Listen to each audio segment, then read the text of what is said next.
How's it going, everybody? Here to talk about something that, let's be honest, the PlayStation Store Black Friday sale has got people a little bit salty as far as the deals that are available. Now, my Black Friday videos have been drawing in a newer audience that typically doesn't watch a lot of our content or have discovered our channel for the first time, so on and so forth, which I am very much appreciative of.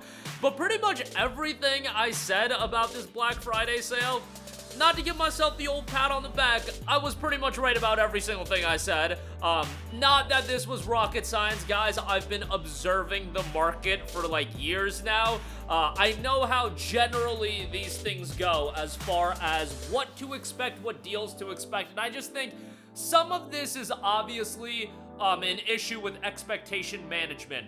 There are games that just came out, like Metaphor ReFantazio, that are on sale that I actually do think are pretty decent pickups, even if it's not the steepest discount in the world. That's legitimately one of the best games of the year, and it's 25% off, which I do legitimately think is a decent pickup. Then you've got, you know, games like Astrobot seeing a 17% off discount. That's a nice deal. Those games generally you would think would hold up in price based on the quality level, and seeing any sort of discount on them, I think is nice. Would it be great if the games were more heavier discounted? Yes, but generally speaking, when it comes to games that are recent releases, like never in history would a game be released at $60 and then be priced down to $20. There were times that I remember in like, you know, late 2000s, early 2010s where a $60 game could be down to like 35 to 40, but that was really the basement. Rarely would you see a $60 game go to $30. That was not likely at 60 to 25, etc., etc. Like, and also you're dealing with $70 games these days instead of $60 games in the past, so they're gonna have a bigger discrepancy as far as these deals are concerned. Now, that is me in defense of some of the newer releases, but at the same time, there are deals that are absolute trash that should be called out, and I feel like this is an area where we need to be critical of when it comes to digital gaming as a whole. If PlayStation wants to push digital gaming on us, PS5 Pro not having disk drive, digital gaming being promoted more so than physical gaming, trust me, you guys, PlayStation wants you on a digital console. They do not want you to have that disk drive. They want you in that ecosystem, and they want you locked out. And you know what? Digital gaming offers a lot of benefits. I am as lazy as they come, you guys. I don't want to get up and swap discs. I'm sorry, I'm a washed up old man. I don't want to get up and swap discs. However, I ain't paying a premium to get up and not swap discs. And when it comes to digital deals, especially on these newer games, yes, I had said going into this sale, I was expecting some of these game prices to be at the level or more than likely above what we saw in terms of their physical counterparts. That's insane to think about because the digital gaming, that cuts out the middleman. You're not printing anything onto a disc. There's no box. There's no case involved. They are saving a lot of money. I don't know the exact ins and outs of how much money they make on a physical sale versus a digital sale, but we all know that digital sales make them way more money. So why is it that digital games are so much more expensive? I get the standpoint of, you know, we need to have parity with our retail partners and we can't be undercutting our retail partners. Totally get that.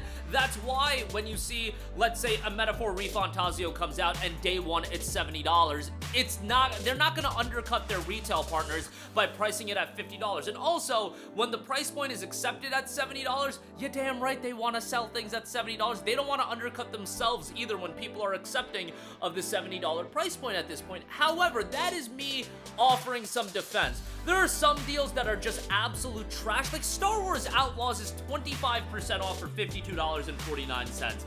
I'm not crazy about Star Wars Outlaws, but why is it $52.50? And then literally at Target, they have it for $40 physically. I believe Walmart might get it down to $35, but at the very least, it's $40 physically. that is an instance where that is just absolutely egregious to price games that high. You look at something like Metaphor Refantasio, okay? That's $52.49. That is close enough to the physical counterpart where I'm like, okay, that's a wash. I'm not gonna bug out about that too much, where it's $52.49 versus $50 at Amazon. I still believe, you know, digital games should be at the very least direct parity, so at $50, but it's $2.49. I'm not gonna bug out about it. Star Wars Outlaws, on the other hand, is $12.50. That I am going to bug out about, where the game is that much more expensive. Warhammer Space Marine 2 is only 20% off for $56. Like, it's so small of a discount for these newer release titles, and again, you're gonna have these games considerably cheaper physically. Sonic X Shadow Generations, another one, $37.49. When it comes to buying it on the PlayStation Store, I believe Target's gonna have it for $30. That's a big enough difference where I'm gonna bug out about. $2.49 is one thing, $7.49, yeah, that's insanity. And the thing is, more and more people are getting pushed to digital gaming. They're pushing digital gaming so hard. I don't know who I gotta mention this to, where at least somewhat comparable price parity would be nice, but some studios do it, to be fair, and some publishers do it. PlayStation, their published games, for the most part, have direct price parity. Rise of Ronin, $40 on the PlayStation Store, $40 on Amazon and all the other retailers. Helldivers 2 is $32, it's $30 in store, but whatever, that's close enough. Stellar Blade, $50 and $50, Ratchet, Demon Souls, all these games have direct price parity, and then you'll have the instances like Armored Core 6 being $20 in store. I don't even think Armored Core is on sale. Let me look this up real quick. Armored Core is not on sale on the PlayStation Store. However, everybody knows that game ain't finna get down to $20. We all know Elden Ring ain't finna get down to $20 like it is at Amazon. Like, so many of those top level deals, we all know that they're not gonna get anywhere near to those price points, and this is something that we've been seeing more and more often. Even something like Red Dead Redemption, $30 on the PlayStation Store, $25 at Amazon. Like, I think anything that's at like $5 of the digital copy being more expensive, at that point, that's egregious. Like, come on now. It shouldn't be that much more expensive. Avatar Frontiers of Pandora, that's another one. $28 if you're a Plus subscriber digitally, mind you. $31.49 if you're not a Plus subscriber. And it's $20 at Best Buy. A physical copy. This game is legitimately like over 50% more expensive buying it digitally. What, in God's name, what sense does this make? I don't know, but we gotta start calling this out even more. It is just insanity, and I get it. Your retail partners, they're gonna have competition, and I guess they want to price things a little bit lower, and they have to price things a little bit lower. I mean, they don't have to do anything, but you get the idea. And then there's like nonsensical deals, like Sonic Frontiers is $36. Why is Sonic Frontiers $36? Those are the deals where I'm just like, yo, what is going on here? I can understand, you know, Baldur's Gate 3 being $56 and that game holding up in price, whatever.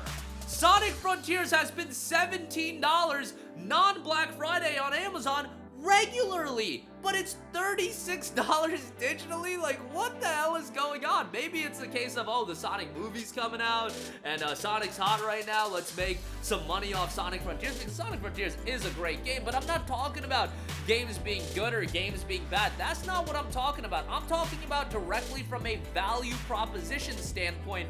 Why are some of these deals so bad? Now, this is something that I was totally expecting and something that I had reiterated over and over again heading into this PSN sale, where I think some people just didn't know what to expect and didn't know that that was going to be the case. I will say, as is always the case for with digital deals, this is where the value comes in. Anything south of $10 to $15, you're probably getting the best deal digitally versus physically. When games get to like a $20 price basement, usually they're not gonna get much lower. Like, I would be hard-pressed to expect Elden Ring, for example, next year it's gonna be $14.99. I just don't think that's gonna be the case. Although in the case of Elden Ring, I don't think it's ever going to hit a $19.99 price threshold. on the PlayStation Store, so that's not a great example. But look at something like Mass Effect Legendary Edition. That's $5.99 right now as a part of the Black Friday sale. That's a ridiculous deal, and definitely a deal like that is very much worth it. When you're talking about the games at $5 to $10 or even under $5 or even at $14.99, those deals are super spicy. Star Wars Jedi Fallen Order, $5.99 on that is tremendous. Metro Saga Bundle, $8.99 on that is tremendous. Now, you can obviously make the argument that, hey, these deals are always available. What's so special about it? And you're right, they are always available, but these are the deals. They're not gonna go any lower. Like, Star Wars Jedi Fallen Order isn't gonna get down to $1.99. They're just not gonna do it. Metro Saga Bundle's not getting down to $1.99. They're just not gonna do it. Alan Wake Remastered is $7.49. Like, that's a pretty good deal. It's not gonna get down to $1.99. Mafia Definitive Edition for $5.99 is great. I believe that's a new low for the game, but it's not gonna get down to $1.99. And yes, these are games that a lot of you guys already own, but at the same time, do you really own everything? Maybe some of you guys do. Like, if you've been buying games on these sales for a long time, maybe y'all already own it. I know some of you guys got north of 1,000 games in your backlog. It is what it is, but you know, the Mass Effect Legendary Editions, the Risk of Rain 2s, the BioShock Collections, the Dying Light Definitive Editions, when those games have hit their basement price threshold digitally and they're not going to get any cheaper, like, those are always going to be good buys. But that's not exclusive to Black Friday. There's really nothing from a digital standpoint that sets Black Friday apart outside of, you know what is actually new at Black Friday? It's sometimes we'll get PlayStation titles like a Stellar Blade. It's its first discount. And then outside of that, which Stellar Blade, by the way, also does have direct price parity with the physical deal that's available. But then outside of that, what Black Friday is a bunch of newer games discounted, but still well over market value and well over their physical counterparts, like a Persona 3 Reload, where you have to buy the digital deluxe edition and it's $40. You get a bunch of nonsense digital content, but oh, you buy it physically, it's $25. Oh, you want Like a Dragon Infinite Wealth? $25 physically, but it's $42 and change because you gotta buy the deluxe edition. Like, get the hell out of here with that nonsense. That stuff is trash. But we all knew going in, at least I did, and I tried to tell as much of my audience that was watching my content that that was gonna be the case, but I just saw so many people upset, and I get it. There's reason to be upset, especially with digital gaming getting as big as it is. If nothing else, this should be an eye-opener to some of you guys if you were into digital gaming and you care a lot about value. Look, I'm just like a lot of you guys. I want to sit on my butt. I want to download my game overnight. I want to have it ready to go. I don't want to get up and swap discs to swap games. I'm too lazy for that. I'm a washed up old man. But when it comes to literally paying over 50% more on the digital counter, like, what are we doing here? Like, come on now. Like, something's got to be done about this and its insanity. But that'll do it for me.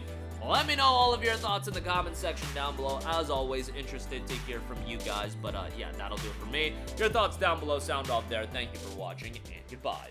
Hey guys, we hope you enjoyed the video, and if you did, make sure to hit the subscribe button, and if you're already subscribed, do us a favor and hit the bell icon. This way you'll be notified whenever we post a new video. That's the best way to keep up with all of our uploads, and we usually try to upload 2 videos a day. And with the bell icon hit, you'll be notified whenever we do upload a video. As always, thanks for watching.